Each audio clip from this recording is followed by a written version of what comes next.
Nicolas Winding Refn est un cinéaste qui a la tête dure. Pas qu'il s'habitue aux échecs commerciaux, non, loin de là. Mais comme vous avez pu le constater peut-être dans la précédente chronique, ses productions ont toujours divisé les producteurs, les critiques et le public. Difficile de satisfaire tout le monde après tout, non? Après Bronson, Refn prit le temps de terminer son projet qui le tenait tant à cœur, le mystique Valhalla Rising. Malheureusement, cette épopée sauvage en milieu nordique fut une énième catastrophe au box-office, faisant encore moins bien que son prédécesseur, avec seulement 30 000 $ aux États-Unis. Dépité mais pas découragé pour autant, le réalisateur chercha donc à faire un film de commande qui lui permettrait de rentrer dans ses frais, le tout en maintenant sa réputation intacte et en gardant sa vision du cinéma qui lui est chère. C'est ainsi que le projet Drive tomba dans ses mains. Mais cela n'a pas été de tout repos.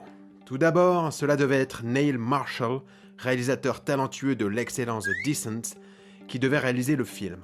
Le changement a surtout été la volonté de Ryan Gosling, voulant absolument travailler avec Winding Refn. Ensuite l'intrigue. C'est le premier film de Nicolas Winding Refn basé sur un roman et pour lequel il n'a pas écrit le scénario. En plus, le réalisateur ne s'intéresse pas du tout aux voitures. Il n'a pas son permis de conduire. Le bougre a échoué à son examen de conduite 8 fois. 8 fois. La dèche. Bref.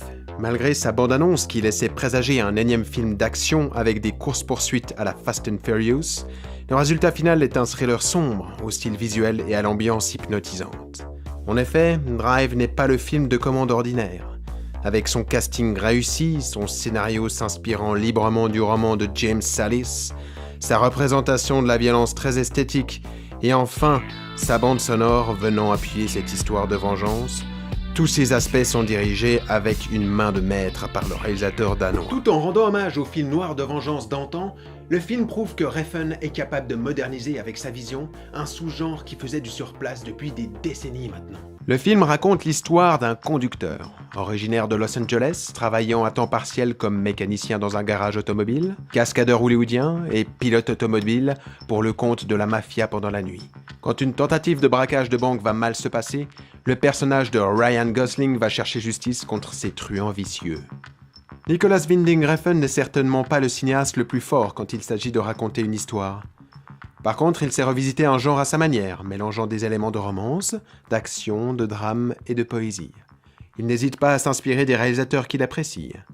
Par exemple, pour la scène culte de l'ascenseur, le réalisateur s'est entretenu avec Gaspard Noé pour lui demander conseil et savoir de quelle manière il avait réussi à faire la scène marquante de l'extincteur au début d'Irréversible, ou comment transformer une des scènes romantiques les plus belles du cinéma en un acte de violence écœurante. En accord avec le style visuel habituel de Nicolas Winding Refn, le film a été filmé numériquement avec un appareil photo Arri Alexa. Pour donner plus de profondeur dans ses plans, des objectifs grand angle ont été préférés par le directeur de la photographie Newton Thomas Sigel. La technique de la caméra à l'épaule a été également évitée, privilégiant un style plus posé, plus audacieux. Pour pousser son côté authentique, le film a également préféré ne pas tomber dans le piège des effets spéciaux numériques. Ainsi, Refn donne à son film une certaine grandeur cinématographique, donnant presque l'impression que l'on regarde quelque chose d'original, alors que les films de vengeance existent depuis toujours, tiens. Ryan Gosling endosse son personnage mystérieux de manière subtile et mélancolique. Le conducteur fait référence à la fable du scorpion et de la grenouille. La grenouille accepte de porter le scorpion de l'autre côté de la rivière, mais pendant le trajet, le scorpion pique cette dernière en lui disant que c'est sa nature, et les deux se noient. Dans le film, le personnage de Gosling porte justement une veste avec un scorpion sur le dos, tout comme la grenouille portait le scorpion sur son dos. Comme si les criminels, les scorpions, qu'il conduit le traînera forcément dans leur monde destructeur, menant à la perte de tout le monde. Avec volontairement peu de dialogue, Ryan Gosling s'appuie pratiquement que sur ses quelques expressions faciales, l'acteur n'ayant que 116 lignes de dialogue pour tout le film. Cela n'enlève en rien à son alchimie avec Carey Mulligan, qui se montre subtile, voire même émouvante.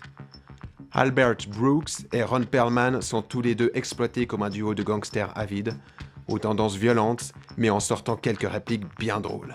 Ça, c'est pas une caisse de PD, un vrai aspirateur à conseils. Ouais. Drive est une expérience cinématographique unique et démontre très clairement l'arrivée d'un cinéaste au style très prononcé.